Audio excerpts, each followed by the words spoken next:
بس جو شخص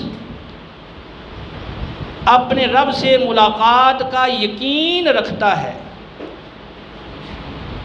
جسے یقین ہے، جس کا ایمان ہے کہ اللہ کی بارگاہ میں حاضری ہونی ہے، پیشی ہونی ہے، حساب و کتاب ہونا ہے، جزا و سزا ہونی ہے، تو جس کو اپنے رب کی اس ملاقات کا یقین ہے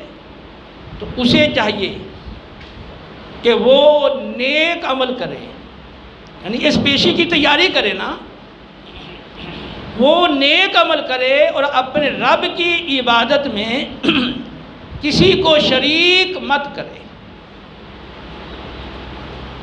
مفسرین کرام نے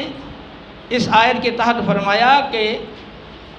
شرک جلی کے ساتھ ساتھ شرک خفی یعنی ریاکاری سے اس آیت میں منع کیا گیا، اور